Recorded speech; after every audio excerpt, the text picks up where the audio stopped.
Na aula de hoje a gente vai continuar a fazer o estudo da ótica e vamos ver mais alguns detalhes, né, nessa introdução para o estudo da ótica. Vou compartilhar aqui a tela com vocês e vamos ver alguns conceitos ainda relativos a essa parte inicial de introdução. Então, primeiro, o que seria uma fonte de luz? Como eu disse a vocês na aula anterior, quando a gente está falando de ótica, ótica é a parte da física, o ramo da física, que vai estudar os fenômenos luminosos, os fenômenos que envolvem a luz. Agora, para ter esse fenômeno e a gente poder perceber, né, e fazer esse estudo da luz, temos que ter essa fonte de luz. Então, vamos analisar quais são os tipos de fonte de luz que nós podemos utilizar, né, e o que seria propriamente a fonte de luz. Então, quando a gente está observando um objeto, a gente consegue observar esse objeto porque ele, de alguma forma, ele está emitindo luz e essa luz está atingindo os nossos olhos, promovendo esse estímulo que vai gerar a sensação da visão.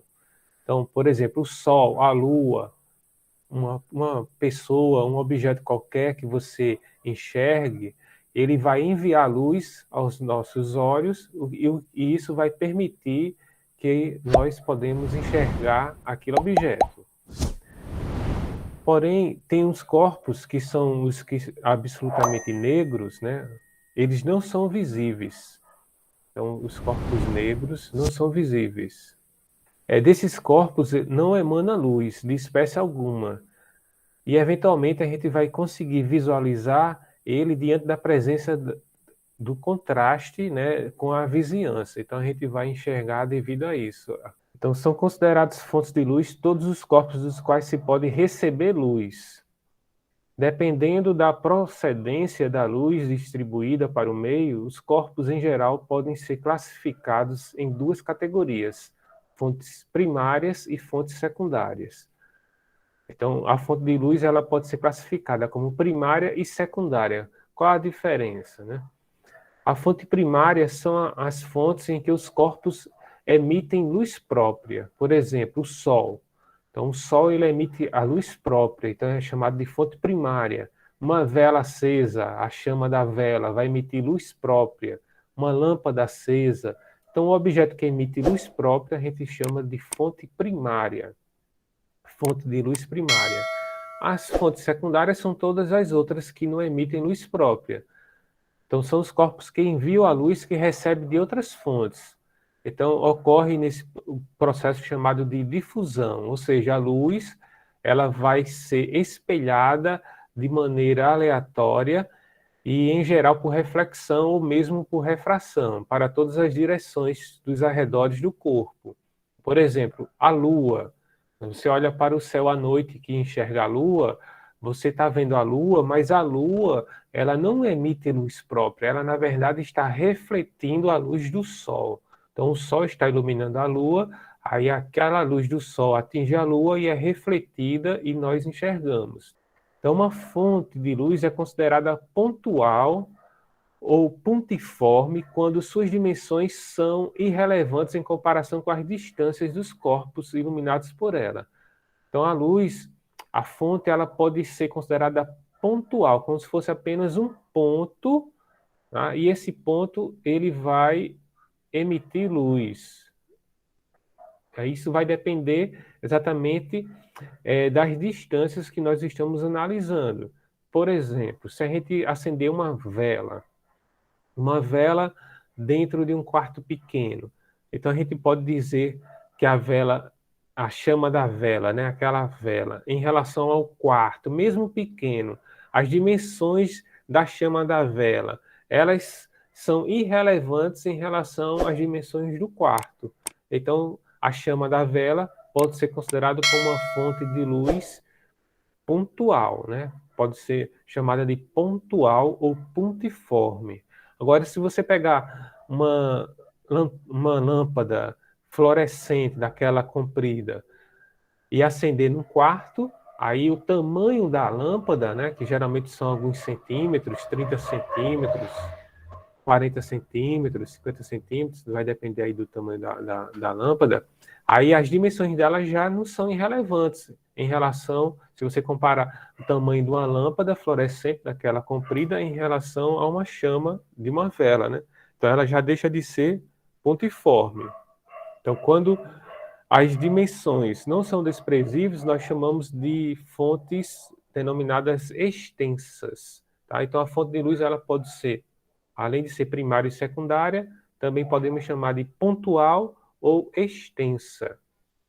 O Sol, por exemplo, observado da Terra, comporta-se como uma fonte extensa de luz, porque o tamanho do Sol, mesmo em relação à distância que é imensa, mas o tamanho do Sol, né, ainda é relevante em relação à distância. Então, o corpo é uma fonte extensa de luz. Tá? Então, o Sol seria uma fonte extensa de luz. Aí agora nós vamos falar sobre os meios de propagação da luz. Então, quando a luz sai de um lugar e vai para outro, que a gente enxerga, né, a luz que vem de um objeto até a nossa visão, ela saindo de um lugar para outro, ela pode percorrer alguns meios.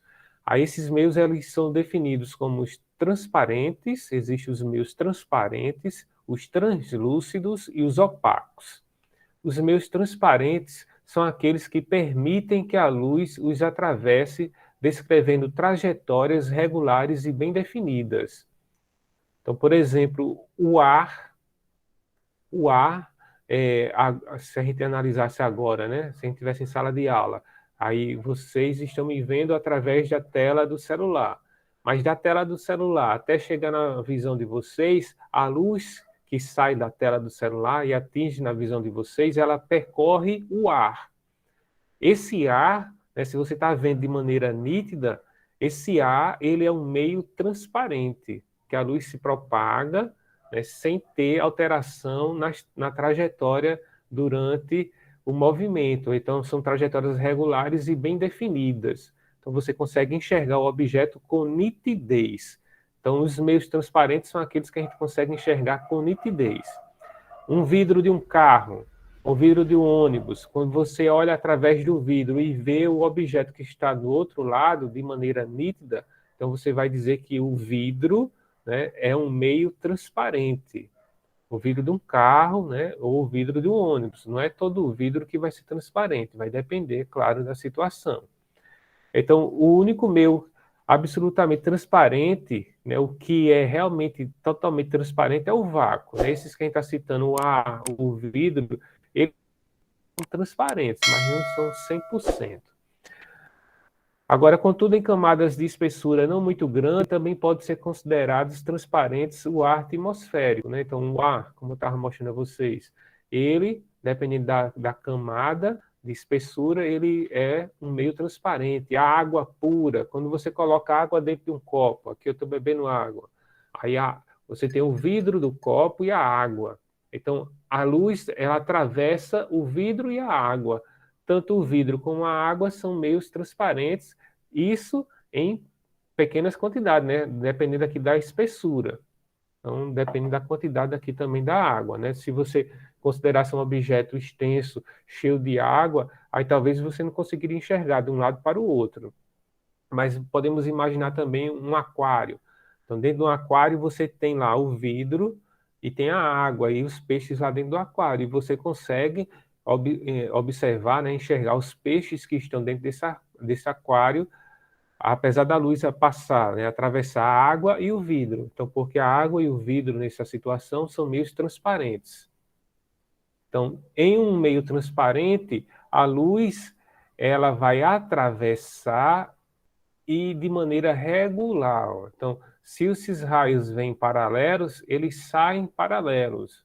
Tá? Então, não muda a direção. Pode até acontecer um desvio, como aconteceu aqui, ó, no vidro. Esse desvio nós vamos estudar, chamamos de refração.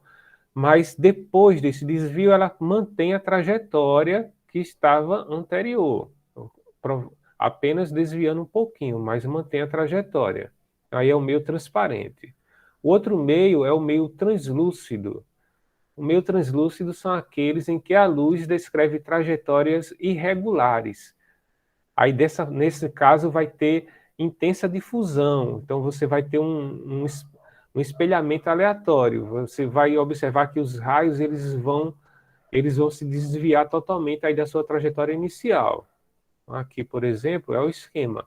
Então você tem um meio translúcido que o raio de luz ele se desvia de maneira aleatória. Então você não consegue mais enxergar o que está do outro lado com nitidez, perde a nitidez. Um exemplo, a luz que atravessa a neblina. Então quando você está, né, num local que tem muita neblina, aí você já consegue enxergar bem o que está lá um pouco mais distante. Então você perde a nitidez da visão. Então, nesse caso, a neblina seria um meio translúcido. Alguns vidros, né, leitoso também, ó, você, apesar de ser vidro, você não vai conseguir enxergar direito o que está do outro lado, porque ele tem esse defeito, né, que a gente chama de leitoso, que ele vai fazer com que esse desvio seja de maneira irregular. Papel vegetal, papel manteiga. Então, tem alguns meios, algumas superfícies que a luz vai conseguir atravessar, mas ela vai desviar da sua trajetória inicial, de maneira aleatória. E você perde a nitidez ao visualizar nesse meio translúcido. Então, o meio translúcido é aquele que a gente não tem mais nitidez para enxergar, a gente perde a nitidez. E o outro tipo de meio é o meio opaco. Então, o meio opaco são aqueles através dos quais a luz não se propaga de forma alguma. Então, depois de incidir a luz nesse meio opaco, a luz ela é parcialmente absorvida e parcialmente refletida por ele, sendo a parcela absorvida convertida em outras formas de energia, como calor. Quando se apresenta em camadas de razoável espessura, eles são opacos os seguintes meios. Vamos ver aqui, ó. A madeira, né, a alvenaria, o papelão, metais. Então a gente não consegue enxergar através de uma parede, né, a alvenaria. A alvenaria é um meio opaco. A luz que atinge aqui, ó, na parede, ela vai parte ser absorvida e parte ser refletida. Então a parede aqui seria um meio opaco, ela não consegue atravessar. A madeira aqui da porta, um meio opaco, ela não consegue atravessar. Então, aqui temos o esquema dessa situação do meio opaco. A luz atinge o objeto, mas não consegue atravessar, né? Diferente do meio translúcido e do meio transparente. Então, nós já vimos aí que a fonte de luz ela pode ser primária ou secundária, que ela pode ser também pontual ou extensa, e também vimos agora os meios de propagação da luz, que podem ser translúcido, transparente e opaco. Para finalizar a aula, nós vamos falar sobre frente de luz e raio de luz, e pincel de luz. Aqui são conceitos iniciais, como eu disse para vocês. Então, nós temos aqui, ó, a frente de luz, né? Vamos considerar uma pequena lâmpada acesa em uma região. Poderia ser vácuo ou num local qualquer. Nessas condições, da lâmpada vão emanar ondas luminosas que atingem todos os pontos de sua vizinhança. Então, quando você acende, por exemplo, uma vela num quarto, a vela vai iluminar o quarto em todas as direções. Ou acende uma lâmpada, né, no quarto, a lâmpada vai iluminar em todas as direções. E ela vai criar uma frente de luz. A frente de luz é a fronteira entre a região já atingida pelo pulso luminoso e a região ainda não atingida. Só que isso é praticamente instantâneo. Quando a gente aciona uma lâmpada, né, liga a lâmpada, instantaneamente o ambiente vai ficar iluminado. Mas se a gente pudesse fazer isso no vácuo, né, como é a situação aqui, a gente iria observar que essa luz ela vai se deslocando e vai iluminando uma área enquanto a outra ainda não está iluminada. Então você vai ter uma fronteira de iluminação. Aí esse exemplo aqui, ó, você tem esse desenho aqui, ó, aqui você tem a lâmpada, aí quando aciona, essa lâmpada é ligada, aí ela vai gerar essa frente de onda, né? Essa frente de onda ou frente de luz. Então você vai ter uma região que está iluminada, que é essa região de dentro, a região iluminada, e a região aqui ainda não iluminada. Então, a região não iluminada. Tá? E a frente de luz é exatamente essa fronteira entre a região iluminada e a região não iluminada. A região interna, aqui a superfície, ela vai formar, no caso aí, uma superfície esférica, né? E essa interna é onde a luz já foi atingida e a externa, onde a luz ainda não foi atingida. Cada frente de luz emitida pela lâmpada se expande através do vácuo, propagando-se com uma velocidade igual a c. Essa velocidade igual a c, eu mostrei na aula passada, é a velocidade da luz no vácuo. Lembrando, essa velocidade vale 300, né, 1000 quilômetros por segundo. Aqui é a velocidade da luz no vácuo, 300.000 quilômetros por segundo. Então já vimos aqui o que é uma frente de luz. E o raio de luz? O raio de luz é uma linha orientada que tem origem na fonte de luz e é perpendicular às frentes de luz. Os raios de luz indicam a direção e o sentido de propagação da luz em um meio ou sistema. Aqui nós temos o exemplo do raio de luz. Lembrando que aqui no centro você tem a fonte de luz, né, no caso a lâmpada começou a emitir a luz, aqui você tem a superfície que separa a região iluminada da não iluminada, que é a frente de luz, e a partir da lâmpada, nós podemos aqui traçar uma reta, e essa reta, com um sentido, vai indicar exatamente a direção e o sentido de propagação da luz. Então, essa reta aqui nós chamamos de raio de luz. Então, raio de luz é simplesmente essa retinha aqui. Ó. Essa reta é o raio de luz. Para uma onda luminosa esférica, os raios de luz são retilíneos e radiais. Então, ele parte aqui do centro e como se formasse um raio, né, de uma bicicleta. Então, você tem os raios de luz. Né? Em pontos situados a grandes distâncias da lâmpada, as frentes de luz lá recebidas têm raio de curvatura muito grande, podendo por isso ser consideradas praticamente planas.